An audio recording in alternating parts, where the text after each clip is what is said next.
Touring talkies ரசிகர்களுக்கு வணக்கம். வாங்க லென்ஸ் நிகழ்ச்சிக்கு போகலாம்.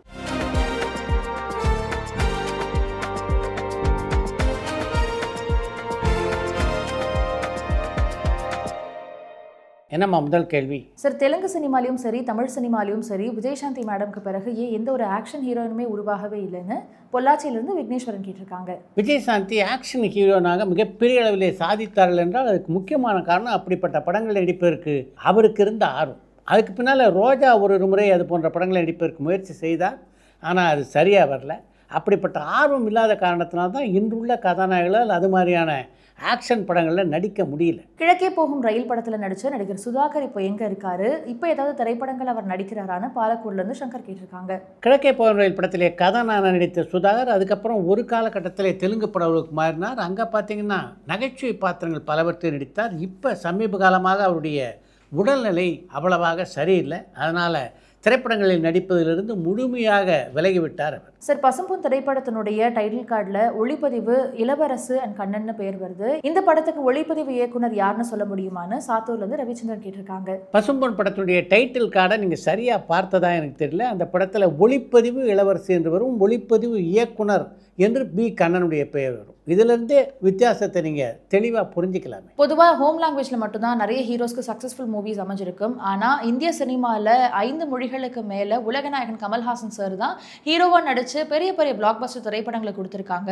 இந்த ரெக்கார்டை வேற எந்த நடிகராவது பண்ணியிருக்காங்களா? இதை பற்றின உங்களுடைய கருத்து என்னன்னு சென்னையிலேருந்து கௌஷிக் கேட்டிருக்காங்க. கமல்ஹாசன் எப்படிப்பட்ட சாதனையாளர் அப்படின்றது தான் உங்களுடைய கேள்வியில் மீண்டும் ஒரு முறை நீங்கள் பதிவு செய்திருக்க. கமல்ஹாசனுடைய சாதனைகளை பற்றியும் எந்த அளவுக்கு அவர் சாதனைகளை படைத்திருக்கிறார் என்பதை பற்றியும் மொத்த இந்திய சினிமாவிலும் நன்கு அறியும். தமிழ் படங்களில் தனித்துவம் வாய்ந்த கதாநாயகிகளோட நடித்த தமிழ் ஹீரோஸ் யாரு அண்ட் தனித்துவம் வாய்ந்த கதாநாயகர்களோட நடித்த கதாநாயகிகள் யாருன்னு நியூ ஜெர்சிலேருந்து இளமாறன் கேட்டிருக்காங்க. தனித்துவம் வாய்ந்த கதாநாயகிகள் அப்படின்னு நீங்கள் யாரை குறிப்பிட விரும்புகிறீங்க அப்படின்னு சொன்னீங்கன்னா நல்லாயிருக்கும். குட் பேட் அக்லி திரைப்படத்தினுடைய டீசர் பற்றின உங்களுடைய கருத்து என்னன்னு சாத்தூர்லேருந்து ரவிக்குமார் கேட்டிருக்காங்க. குட் பேட் அக்லி டீசரை பொறுத்த வரைக்கும் அட்டகாசமான ஒரு டீசராக அது வெளியாகியிருக்கிறது. நிச்சயமாக அஜித் ரசிகர்களை மட்டும் இல்லாமல் மொத்த திரை ரசிகர்களையும் திருப்திப்படுத்துகின்ற விதத்திலே அந்த டீசர் அமைந்திருக்கிறது என்பதிலே எந்த சந்தேகமும் இல்லை. தமிழ் சினிமாவில் பல நல்ல படங்களை கொடுத்துக்கிட்டு இருந்த இயக்குநர்கள் ராம் அண்ட் தியாகராஜன் குமாரராஜா மாதிரியான இயக்குநர்கள் தொடர்ந்து படம் பண்ணுறதுக்கு பதிலாக ஒவ்வொரு படத்துக்கும் நிறைய கால இடைவேளை கொடுக்குறாங்களே, இதுக்கான காரணம் என்னன்னு பொள்ளாச்சியிலிருந்து விக்னேஸ்வரன் கேட்டிருக்காங்க. தியாகராஜன் குமாரராஜா மீதும்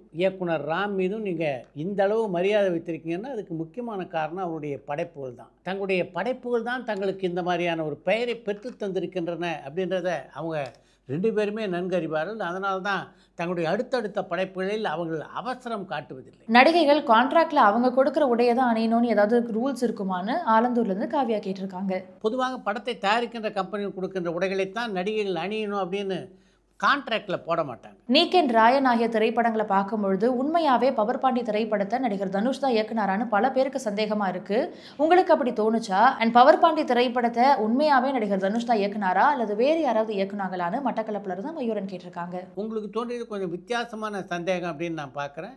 எனக்கு அப்படிப்பட்ட சந்தேகம் எதுவும் எழவில்லை. சாய்வு சித்ரா நிகழ்ச்சியில் இயக்குனர் சசிகுமாரனுடைய இன்டர்வியூ மட்டும் வித்தியாசமாக இருந்துச்சே, இது எதனாலன்னு சாத்தூர்லேருந்து ரவிச்சந்திரன் கேட்டிருக்காங்க. சாய்வு சித்ரா நிகழ்ச்சியிலே சசிகுமாருடைய நேர்காணல் கொஞ்சம் வித்தியாசமாக அமைந்திருந்தது என்றால் அதில் சசிகுமாருக்கும் பங்கிருக்கிறது. இதுவரைக்கும் வெளிவந்த தமிழ் திரைப்படங்கள்ல சென்சார் அதிகாரிகள்னால அதிக வெட்டுகளை பார்த்த திரைப்படம் என்ன, அண்ட் அப்படி வெட்டுகளை பார்த்தும் வீர நடை போட்டு வெளிவந்த திரைப்படங்கள் என்னன்னு தோரணமலையிலிருந்து சின்பகிராமன் கேட்டிருக்காங்க. ஆர்.கே. சுரேஷ் நடித்திருந்த காடு வெட்டி திரைப்படம் தான் அதிகமான தணிக்கை வெட்டுகளை எதிர்கொண்ட படம். அந்த படத்தில் 31 காட்சிகளில் தணிக்கை வெட்டுக்கள் இருந்தன. ஒரு படத்தில் அதிகமான தணிக்கை வெட்டுக்கள் இருக்கும்போது அந்த படத்துடைய வெற்றி வாய்ப்பை நிச்சயமாக அது பாதிக்கும். விடாமுயற்சி திரைப்படம் ரொம்ப இயல்பான கதையம்சம் கொண்ட படம்ன்றதுனால அதுக்கு எதிர்மறையான கதையம்சம் கொண்ட குட் பேட் அக்லி திரைப்படத்தை நடிகர் அஜித்குமார் தேர்வு பண்ணாரான்னு சாத்தூர்லேருந்து ரவிக்குமார் கேட்டிருக்காங்க. படத்துக்கு போனால் கதைகள் வித்தியாசமானதாக இருக்கணும் அப்படின்னு தானே எல்லா கதாநாயகர்களும் நினைப்பாங்க. விடாமுயற்சி கொஞ்சம் வித்தியாசமான திரைப்படம் என்பதால் அதுக்கு அடுத்து வெளியாகின்ற படம் முழுக்க முழுக்க ஒரு கமர்ஷியல் படமாக இருந்தால் நல்லாயிருக்கும் அப்படின்னு அஜித் எண்ணியிருக்க வாய்ப்பு இருக்குது. உன்னை நினைத்து திரைப்படத்தில் நடிச்சுட்டு இருக்கும் பொழுது நடிகர் விஜய்க்கும் இயக்குனர் விக்ரமனுக்கும் இடையே அப்படி என்ன பிரச்சனை ஏற்பட்டுச்சு, எதனால நடிகர் விஜய் அந்த திரைப்படத்திலேருந்து விலகினாருன்னு எருமப்பட்டியிலேருந்து பாலு கேட்டிருக்காங்க. விக்ரமனை பொறுத்த வரைக்கும் தயாரிப்பாளருடைய டெலைட் அப்படின்னு தான் அவரை சொல்லணும். தயாரிப்பாளருக்கு ஆதரவாக தான் எப்போதுமே அவர் தன்னுடைய படங்களில் செயல்படுவார். படத்துக்கு அதிகமாக செலவழிப்பது அவருக்கு பிடிக்காது. கதாநாயகனுடைய உடைகள்லாம் கூட பார்த்திங்கன்னா அவர் தான் தேர்வு செய்தார். சினிமாவை பொறுத்த வரைக்கும் படங்களில் பார்க்கும்போது பளிச்சுன்னு அந்த உடை இருக்கணுமே தவிர அதுக்காக விலை உயர்ந்த உடைகளெல்லாம் வாங்கணும்னு அவசியம் இல்லை அப்படின்னு நினைக்கிறவர் விக்ரமன். அதனால் உன்னை நினைத்த படத்திலே விஜய் முதல்ல நடித்த போது அவருக்கான சில உடைகளை எல்லாம் தேர்வு செய்து வைத்திருந்தார் விக்ரமன். விக்ரமன் தேர்வு செய்து வைத்திருந்த உடைகளை அணிவதிலே விஜய்க்கு கொஞ்சம் விருப்பம் இல்லாமல் இருந்தது. அதில் தான் அவங்களுடைய பிரச்சனை முதல்ல ஆரம்பிச்சது. ரசிகர்களுடைய ஆசைக்கேற்ப இயக்குநர்கள் ஆதிக் ரவிச்சந்திரன் அண்ட் மகிழ் திருமேனியோட தொடர்ந்து நடிகர் அஜித் நிறைய திரைப்படம் பண்ணுவாரான்னு ஸ்ரீலங்காலேருந்து மதிஷாந்த் கேட்டிருக்காங்க. இப்போதைக்கு கொஞ்ச காலம் சினிமா உலகை விட்டு விலகி இருக்க முடிவு பண்ணியிருக்கார் அஜித்.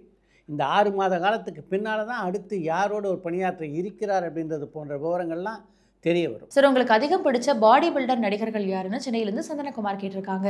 எனக்கு பிடித்த பாடி பில்டர் நடிகர் என்று சரத்குமாரை சொல்லலாம். சூப்பர் ஸ்டார் ரஜினிகாந்த் சாரனுடைய வேலைக்காரன் திரைப்படத்தில் இடம்பெற்றிருந்த 5 ஸ்டார் ஹோட்டல் சென்னையில் இருக்கா அல்லது வெளிநாட்டில் இருக்கான்னு ஆலந்தூர்லேருந்து காவியா கேட்டிருக்காங்க. ரஜினியின் வேலைக்காரன் படத்தில் இடம்பெற்றுள்ள ஹோட்டல் வெளிநாட்டில் இருக்கின்ற ஹோட்டல் இல்லை, டெல்லியிலே உள்ள ஹோட்டல் தான். டெல்லியில் தான் அந்த ஹோட்டல் சம்பந்தப்பட்ட காட்சிகளை எல்லாம் படமாக்கினார்கள் அந்த படக்குழுவினர். சரவணா ஸ்டோர்ஸினுடைய உரிமையாளரான சரவணனுடைய அடுத்த திரைப்படத்தினுடைய இயக்குனர் மற்றும் இசையமைப்பாளர் யாரு அண்ட் படம் எப்போ வெளியாகும்னு கோயம்புத்தூர்லேருந்து அஜய் கேட்டிருக்காங்க. சரவணா ஸ்டோர்ஸ் அண்ணாச்சியுடைய அடுத்த படத்துக்கு இசையமைப்பவர் சாம் சிஎஸ். சார், ஒரு படத்தினுடைய காட்சியில் ஒரு நடிகர் பேசுகிறாங்கன்னா அவங்க பின்னாடி இடம்பெற்றிருக்க கேலண்டரில் தேதியும் மாசமும் மட்டும் இருக்கும், ஆனால் அந்த வருஷம் மறைக்கப்பட்டிருக்கும்.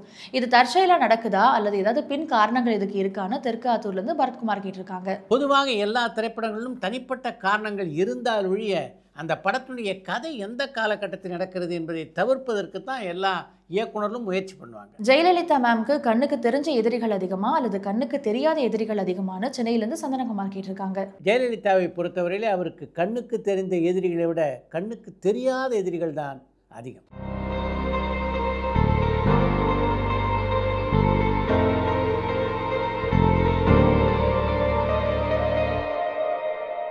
இசையமைப்பாளரான டி.கே. ராமமூர்த்தி சாருக்கு ஒரு இசையமைப்பாளராக சரியான அங்கீகாரம் கிடைக்கலையே, இதை பற்றின உங்களுடைய கருத்து என்னன்னு கடலாடியிலிருந்து பாலசுப்ரமணியன் கேட்டிருக்காங்க. இசையமைப்பாளர் டி.கே. ராமமூர்த்தியை பொறுத்த வரைக்கும் அவருக்கு உரிய அங்கீகாரம் கிடைக்கல அப்படின்னு சொல்ல முடியாது. ஆனால் மிகப்பெரிய புகழை பெற்றிருக்க வேண்டிய ஒரு இசைக்கலைஞர் அவர். அந்த புகழ் அவருக்கு கிடைக்கலன்னா அதுக்கு முக்கியமான காரணம் அவருடைய பொதுஜன தொடர்பு கொஞ்சம் குறைவாக இருந்தது தான்.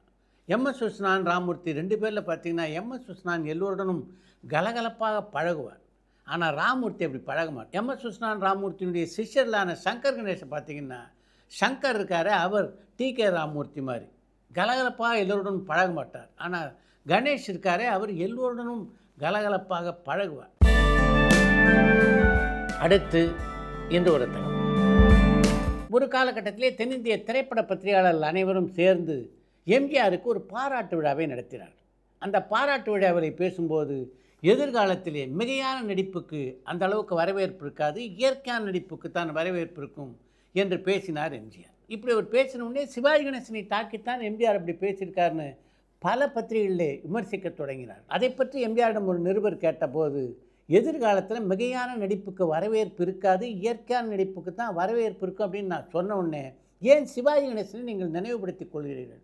அப்படின்னா உங்களுடைய பார்வையில் சிவாஜி கணேசன் மிகையாக நடிக்கிறாரா? இப்படிப்பட்ட செய்திகளை வெளியிடுவதன் மூலம் என் மேலே கரப்பூசலாம் அப்படின்னு நீங்கள் நினச்சிங்கன்னா நீங்கள் தான் தோற்று போவீர்கள். இப்படி பேசி அற்புதமான நடிகரான தம்பி கணேசனுடைய திறமையை களங்கப்படுத்தாதீர்கள் என்று அந்த நிருபருக்கு பதில் சொன்னார் எம்ஜிஆர். எம்ஜிஆருக்கும் சிவாஜிக்கும் இடையே தொழில் முறையிலே போட்டி இருந்தாலும் எந்த காலகட்டத்திலும் ஒருவருக்கொருவர் விட்டு கொடுத்ததில்லை என்பதற்கு இந்த சம்பவம் ஒரு சாட்சி.